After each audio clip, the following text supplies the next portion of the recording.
Kande seneng bisa bertemu kalian lagi. Hari ini Kande akan memulai kelas dengan resep pembuat roti yang sudah diberikan oleh pengajar Kande. Ini dia bahannya.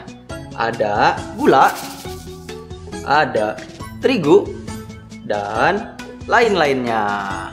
Untuk itu mari kita coba ya. Kita mulai dulu nih. Kita lihat yang pertama yang harus dimasukkan itu terigu. Terigu mana ya? Oh ini.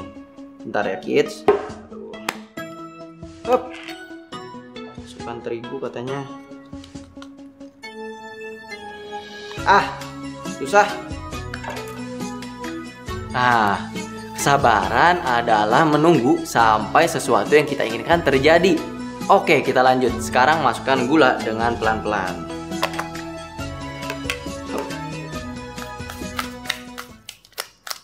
Duh, ini gimana sih caranya? Susah banget, kids.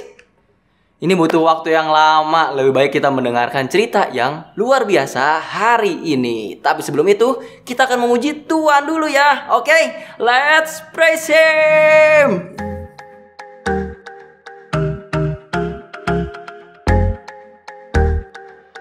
Sometimes it's hard to wait for all the things that I want.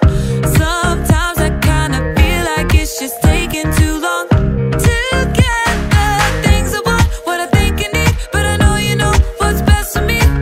I'm gonna live what I believe. I'm gonna wait cause I know you're still working. I'm gonna have patience cause it'll be worth it.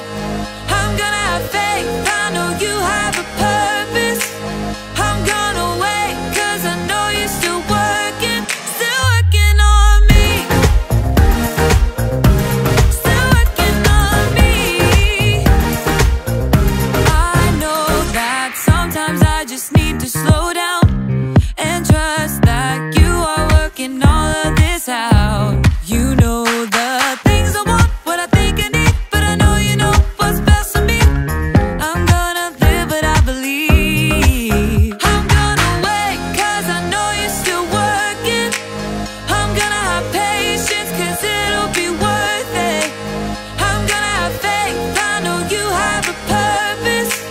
I'm gonna wait cause I know you're still working on me. Still working on me. I'm gonna hold up, slow down.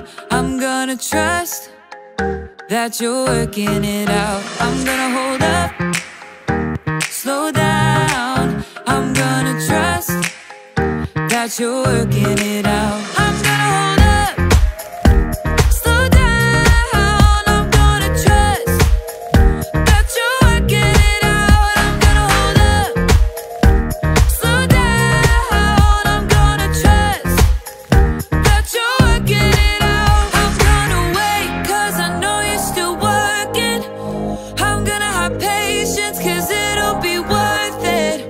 I'm gonna have faith, I know you have a purpose. I'm gonna wait cause I know you're still working on me. Still working on me. Still working on me.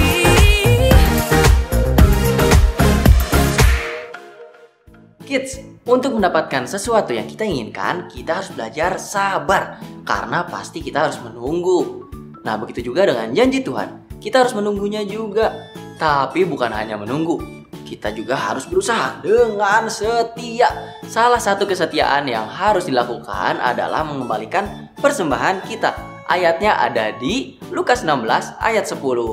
Barang siapa setia dalam perkara-perkara kecil, ia setia juga dalam perkara-perkara besar. Dan barang siapa tidak benar dalam perkara-perkara kecil, ia tidak benar juga dalam perkara-perkara besar. Ayat tadi mengatakan kita harus setia dalam perkara kecil dahulu.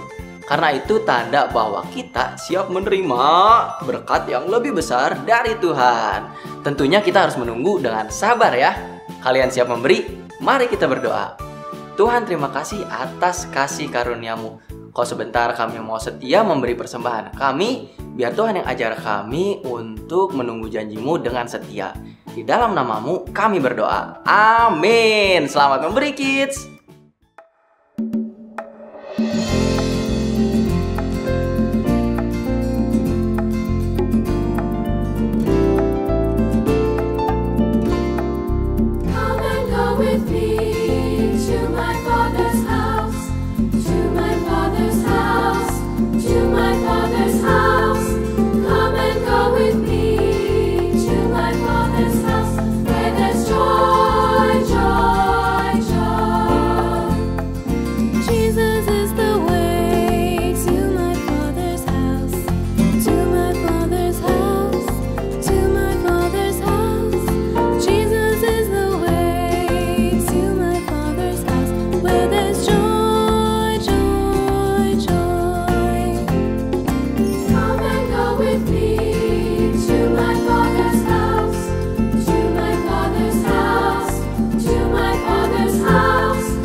Oke adik-adik, kita telah memberi persembahan, sekarang waktunya kita untuk menyembah nama Tuhan.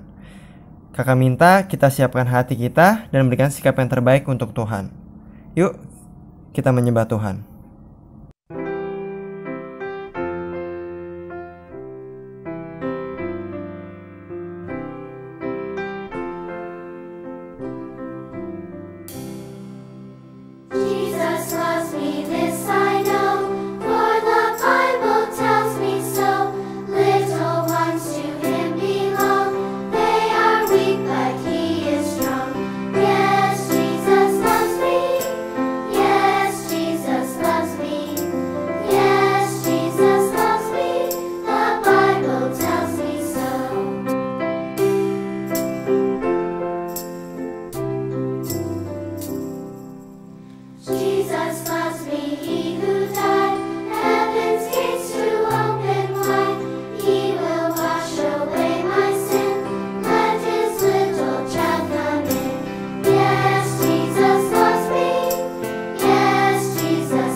Terima kasih Tuhan, kami telah memuji dan menyembah-Mu. Kini saatnya kami ingin mendengarkan firman-Mu. Berikan kami telinga yang dengar-dengaran, agar kami juga boleh mendengarkan firman-Nya dengan baik. Terima kasih Tuhan, di dalam nama Tuhan Yesus kami berdoa. Amin. Alkitab terdiri dari 66 kitab sejarah, cerita, surat, dan puisi yang saling berhubungan dan membentuk satu cerita lengkap tentang bagaimana Allah menciptakan, mengasihi, dan menyelamatkan kita. Saat kita mempelajari kitab Kejadian sampai Wahyu, kita menemukan orang-orang yang bertemu Allah dan hidupnya diubahkan. Sekarang kita akan membahas cerita yang luar biasa dari kitab Kejadian 25 ayat 24 sampai 34. Ketika Ishak bertumbuh dewasa, ia menikahi seorang gadis bernama Ribka, tapi tampaknya mereka tidak dapat mempunyai anak. "Tolong berikan kami anak, Tuhan." Allah menjawab doa Ishak. Dari Ribka akhirnya hamil, anak kembar. Ishak tampaknya mereka sedang bergulat di dalam. "Pasti anak laki-laki." Ribka bertanya kepada Tuhan tentang hal ini. Dia berkata, "Dua bangsa ada dalam kandunganmu. Suku bangsa yang satu akan lebih kuat dari yang lain. Anak yang tua akan menjadi hamba kepada anak yang muda. Ketika mereka lahir, mereka seperti sedang berkelahi." Esau lahir pertama. Ia memiliki suara yang nyaring dan berambut merah. Saudaranya Yakub lahir beberapa menit kemudian. Tangannya memegang tumit Esau. Bagaimana ia bisa melakukannya? Keduanya lahir di hari yang sama. Namun hanya itu persamaan mereka. Esau suka tinggal di padang. "Aku sudah berjalan 100 mil dan aku akan berjalan 100 mil lagi." Sedangkan Yakub lebih suka tinggal di rumah. "Mataharinya panas sekali, aku sebaiknya tidur saja di dalam kemah." Esau senang berburu binatang liar. "Tangkapannya bagus." Yakub senang berburu dengan cara yang berbeda. Bukan kamu juga. Nah, ini dia, melon manis yang terbaik." Suatu hari, Esau pergi untuk berkelana keluar, dan dia berburu hewan. "Aku akan makan enak malam ini." Tapi Esau tidak bisa menemukan satu ekor kelinci pun pagi itu. Harusnya aku membawa bekal makan siang. Suatu harinya, ia membidik seekor rusa berjam-jam, tapi ia gagal untuk menangkapnya. Akhirnya, ia pulang ke rumah tanpa membawa apapun. Ia merasa lelah, kesal, dan sangat-sangat kelaparan.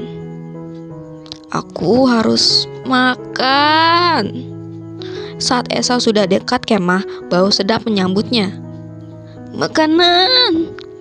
Yakub berada di rumah sepanjang hari untuk beristirahat dan memanen rempah-rempah dari kebunnya. Ketumbar dan adas manis. Untuk makan siang, Yakub memasak sup kacang merah dengan rempah yang harum dan roti mentega. Roti ini akan sangat renyah setelah dipanggang. Ketika Esau sampai di kemah, sup dan roti Yakub sudah matang. Makanan. Esau segera berlari untuk mengambil mangkuk. Namun Yakub menghalanginya. "Tunggu dulu. Minggir, aku lapar. Tentu saja, berilah aku semangkuk." Tentu saja, Esau mencoba untuk merebut panci sup itu lagi. "Tunggu dulu, aku minta satu hal." "Apa?" "Berikanlah kepadaku hak kesulunganmu sebagai anak laki-laki pertama." Esau mendengarkan perutnya lebih daripada otaknya. Jadi saat itu perutnya lah yang menang. "Aku kelaparan. Untuk apa hak kesulungan jika aku mati? Sekarang berikan sup itu kepadaku." Esau mencoba merebutnya lagi. "Berjanjilah dulu, kau akan memberikan hak kesulunganmu kepadaku." Oke, apa? Aku janji apa? Aku berjanji untuk memberikan hak kesulunganku kepadamu. Bagus, silakan ambil. Yakub membiarkan Esau mengambil panci itu. Sup kacang merah. Esau mengisi perutnya dengan sup kacang merah dan roti yang lezat. Tapi ketika ia sudah kenyang, ia mulai berpikir ulang. Esau baru saja menukar hak kesulungannya demi semangkuk kacang merah yang hanya mengenyangkannya selama beberapa jam untuk selamanya. Kids, di cerita hari ini mengatakan bahwa hak kesulungan adalah hal yang sangat berharga. Tapi Esau rela menjualnya karena dia tidak sabar menunggu. Itu seperti kita mengorbankan sesuatu yang berharga dan kita akan rugi karena tidak mau menunggu. Kakak belajar bahwa jika kita tidak mau menunggu, maka kita akan rugi sendiri, kids. Jadi hal yang perlu diingat hari ini adalah if you don't wait, it could cost to you. Sampai ketemu di ibadah Kids minggu depan dan jangan lupa untuk bersabar menunggu. Ya, ini adalah hasil yang merugikan karena kakak tidak sabar menunggu.